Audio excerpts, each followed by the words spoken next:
and then you'll have some time at the end of class on Friday.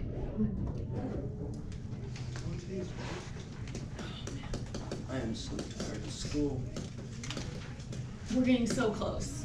Guys, we have elimination today.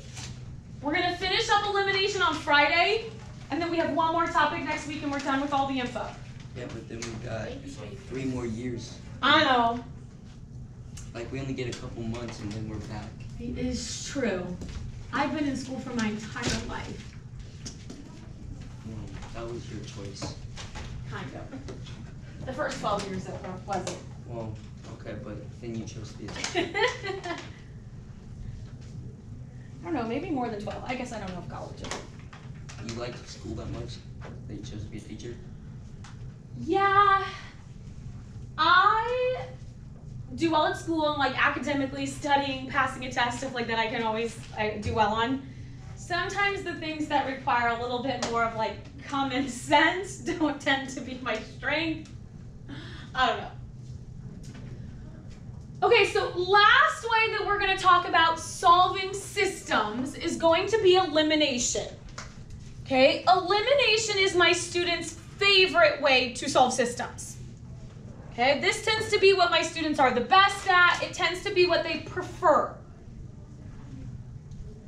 When we are solving some of those problems that if you think back to last trimester that you would say, oh, those were the hard substitution problems, we're going to talk about how we can turn those harder substitution problems into elimination problems, since that's what my students tend to prefer.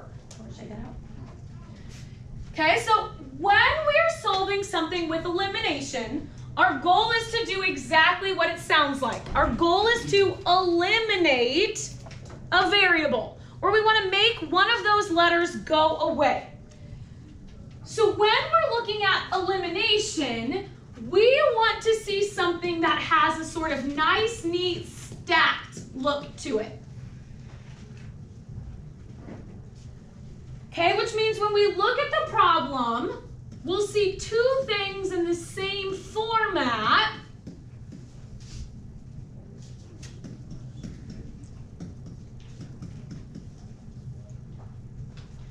Where the x's sit on top of the x, the y's sit on top of the y's, the equal sign is nice and neatly lined up, and then we have sort of those numbers sitting over there on the end. Okay, that's that nice, neat, stacked look that we want. Is this going to be easier than... This is what my students tend to prefer. Okay.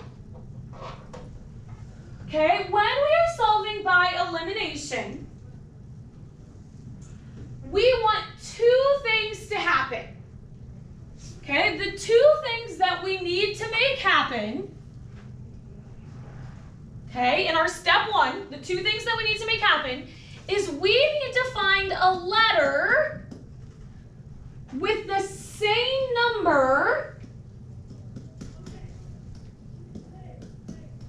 but opposite signs.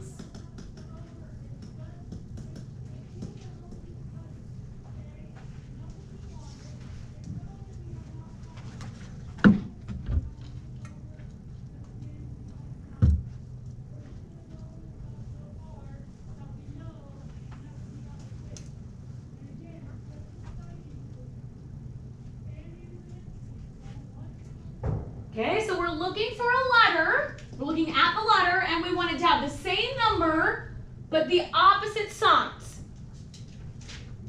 Okay, so if I look at my x, right, I have an x in the top and I have an x in the bottom.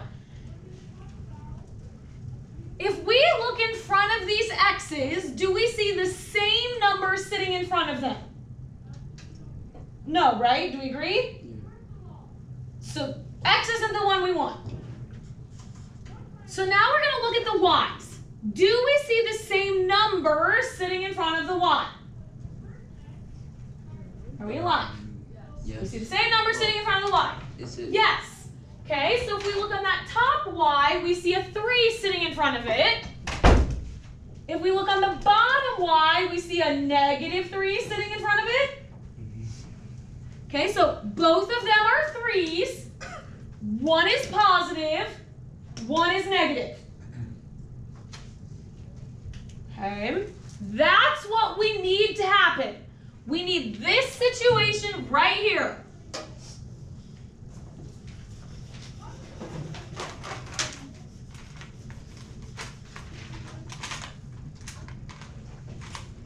Right? Positive 3 and negative 3 sitting right on top of each other. Once that happens, once we have that same number where one is positive and one is negative, we are then going to add the two equations together. And the adding here is sort of like multi-digit addition, where you just sort of add each column straight down. That's exactly what we want to be doing here. We're going to add each column straight down. So what is x plus 2x? 3x.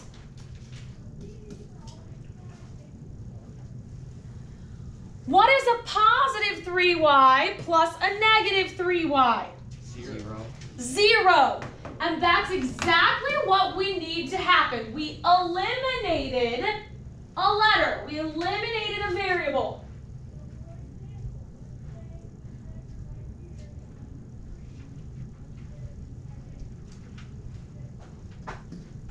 What is 14 plus negative 8? 6. Right, you can totally use a calculator on this. It's fine. This then gives us a simple equation that we know how to solve, right? 3x equals 6, I can solve that. I divide by 3. I divide by 3. X equals 2. This is why students like elimination, because it's that nice, neat, easy solving to start with. Okay, now, solving by x isn't our whole answer, because when we're solving our system, we need our x and y, right? Which means we still have to do that added step where we plug back in to find the y value.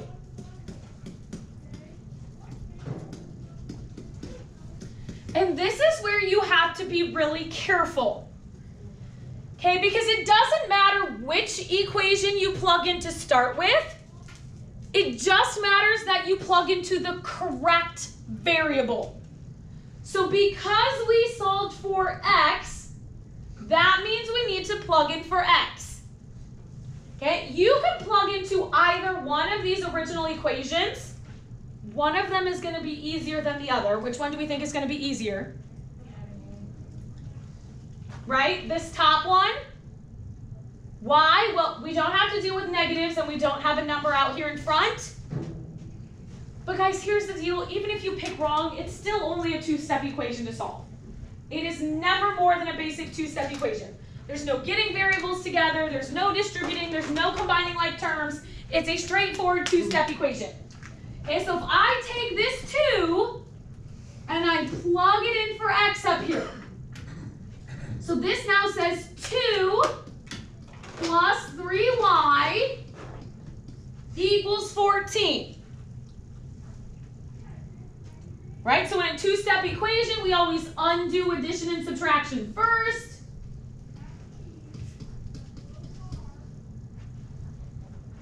If you're like, holy cow, I don't know how to solve that. That means you need to go back and work on solving equations. Divide by 3. We get a y value of 4. So just like before, we could say that our answer is x equals 2 and y equals 4.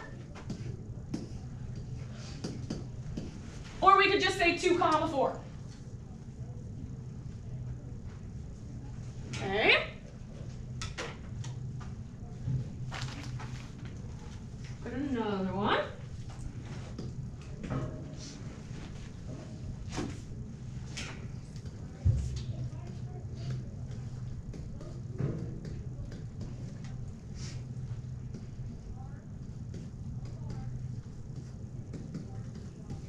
That's funny.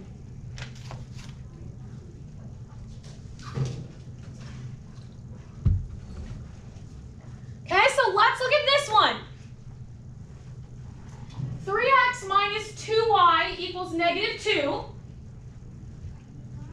And 3x plus y equals 10.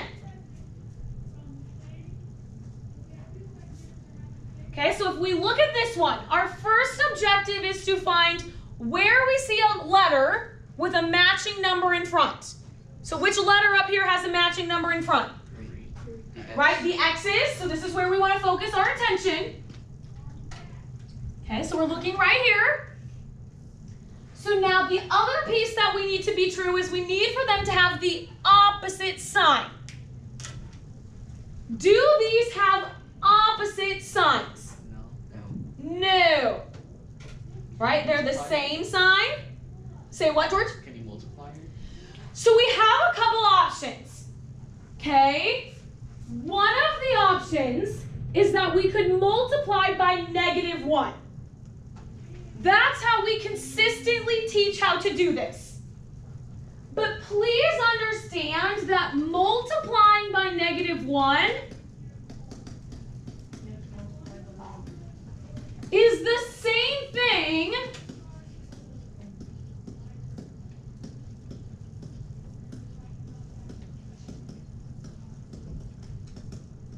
as subtracting.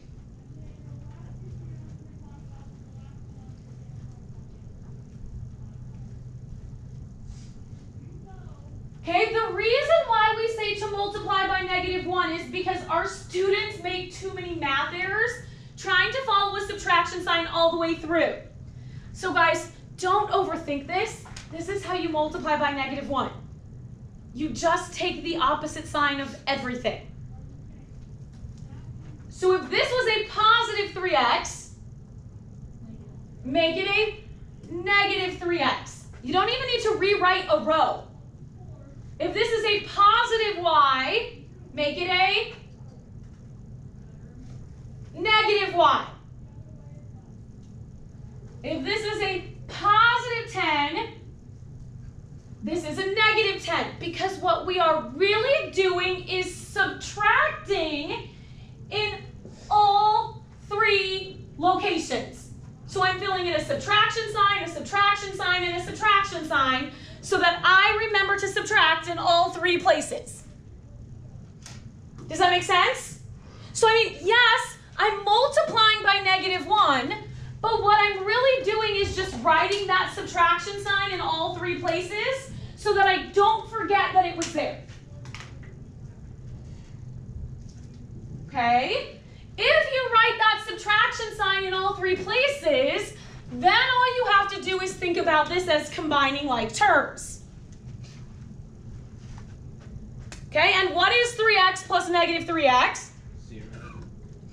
0, that just goes away. What is -2y plus a -y?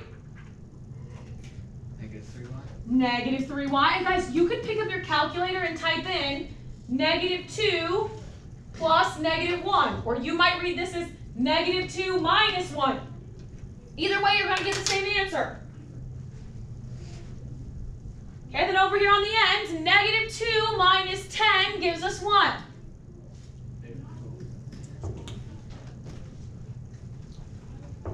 Is this something we know how to solve? Yes. Yep, so we're going to divide by -3.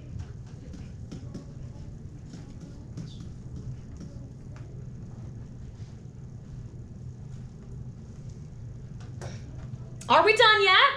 No. Nope, because we found the y value, but we still need to find the x. Anybody have a preference as to which one we want to plug back into? The top. The top? Okay. So we're going to plug into the top y. You can't really pick wrong, like I said. That might not have been the one I would pick, but it doesn't matter. So we'll say 3x minus 2 times 4 equals -2. Because you do not have to write down this whole step right here. When you're plugging it back in your brain, you could go, oh, I need to take 2 times 4. What is 2 times 4? Oh, that's 8. And you could just write down 3x minus 8 equals -2. Right? A lot of times when we're taking notes, we write those additional steps in so that our brain remembers where those numbers came from. doesn't necessarily mean that you would have to write down that piece when you're showing your work. Okay, this is something we know how to solve. I did not mean to do this, but these happen to have the same answers as the last problem we did. All problems do not have the same answer.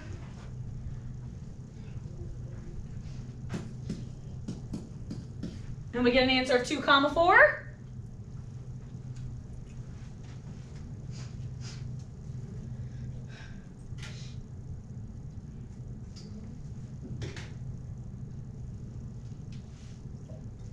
Are we okay on that?